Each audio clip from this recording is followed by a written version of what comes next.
สวัสดีทุกคนค่ะเจอกับครัวบ้านๆอาหารอร่อยเช่นเคยนะคะ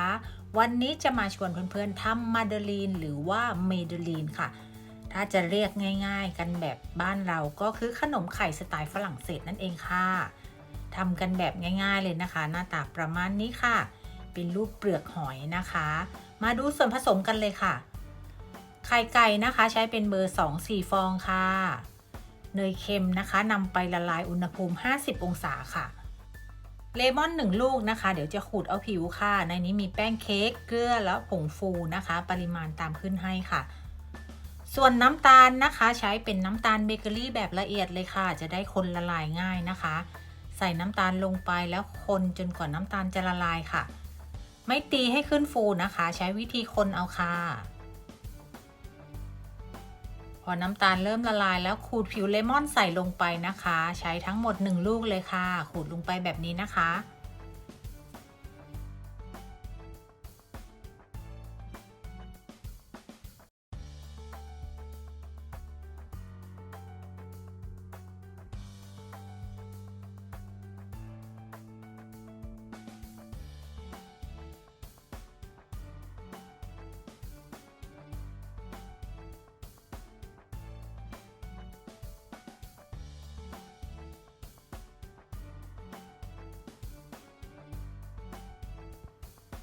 คนส่วนผสมเข้ากันดีแล้วน้ำตาลต้องละลายทั้งหมดนะคะแล้วก็มาล่อนแป้งผงฟูเกลือป่นใส่ลงไปได้เลยค่ะ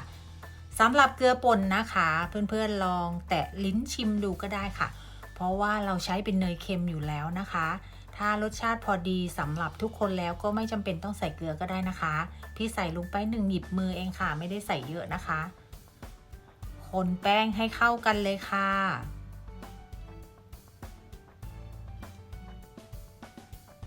สังเกตดูนะคะไม่เหลือฝุ่นแป้งแล้วเราก็จะมาใส่เนยกันค่ะเนยที่ละลายไว้ยังอุ่นอยู่นะคะเพราะว่าเวลาที่เราผสมแป้งใช้เวลาไม่นานค่ะนี่นะคะใส่เนยอุ่นๆลงไปเลยค่ะแบ่งใส่แบบนี้นะคะสัก2-3ครั้งก็ได้ค่ะใส่ลงไปแล้วคนส่วนผสมให้เป็นเนื้อเดียวกันเลยค่ะเนยต้องอุ่นนะคะ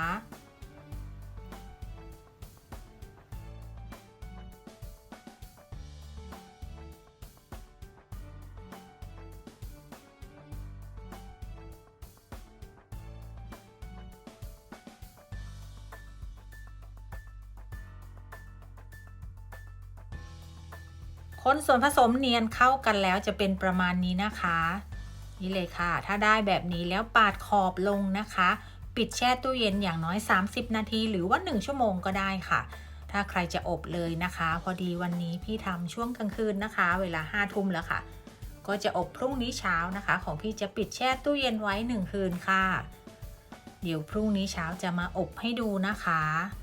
เพื่อไม่ให้เป็นการเสียเวลาเพื่อนๆพี่ก็ขอตัดมาช่วงตอนเช้ากันเลยค่ะนี่นะคะนำออกจากตู้เย็นแล้วก็มาคนให้คลายตัวแบบนี้เลยค่ะ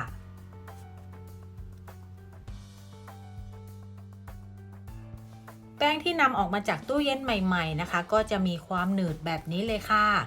คนให้พอคลายตัวแล้วใส่ถุงบีบไว้ได้เลยนะคะก่อนที่เราจะนำไปหยอดในพิมพ์อบเราก็จะมาบีบด้านนอกถุงอีกทีนึงค่ะเพื่อให้แป้งคลายตัวมากกว่านี้นะคะระหว่างนี้ให้เพื่อนๆอุ่นเตาไว้เลยนะคะอย่างน้อย 10-15 นาทีค่ะไฟที่ใช้ก็170องศาบนล่างนะคะหรือว่าจะใช้เป็นไฟ180ก็ได้เหมือนกันค่ะเตรียมใส่ถุงบีบแล้วก็นำพิมพ์มาทาเนยนะคะใช้เป็นเนยขาวก็ได้หรือว่าเนยแบบไหนก็ได้นะคะเอาตามที่มีค่ะทาบางๆนะคะแล้วก็บีบครีมลงไปได้เลยค่ะเกือบเต็มนะคะให้เหลือพื้นที่ไว้นิดหน่อยค่ะสูตรนี้ของพี่จะได้ทั้งหมดประมาณ30ชิ้นนะคะเพราะว่าพิมพ์ไม่ค่อยลึกเท่าไหร่ค่ะใส่เต็มแล้วก็เคาะ2-3ทีนำเข้าเตาอบได้เลยนะคะอย่าลืมนะคะไฟ170องศาอุ่นไว้ก่อนเลยค่ะของพี่ใช้เวลาอบทั้งหมด15นาทีนะคะก็จะออกมานูนๆแบบนี้เลยค่ะถ้าพิมพ์ลึกก็จะนูนมากกว่านี้นะคะอบสุกแล้วนำออกมาเคาะออกจากพิมพ์ได้เลยค่ะ มาดูด้านล่างของขนมนะคะก็จะมีสีเข้มขึ้นค่ะ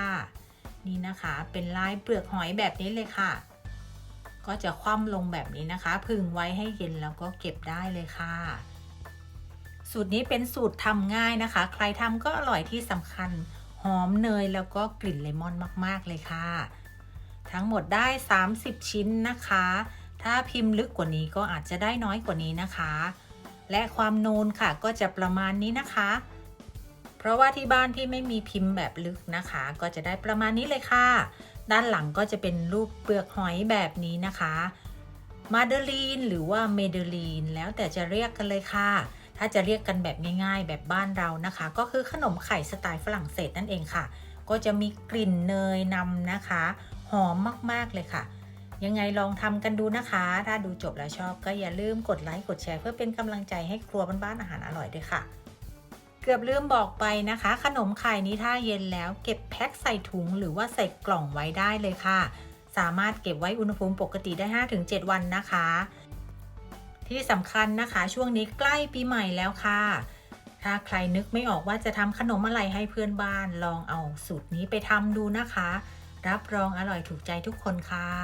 ยังไงฝากคลิปนี้ไว้ด้วยนะคะไว้เจอกันใหม่คลิปหน้าสวัสดีค่ะ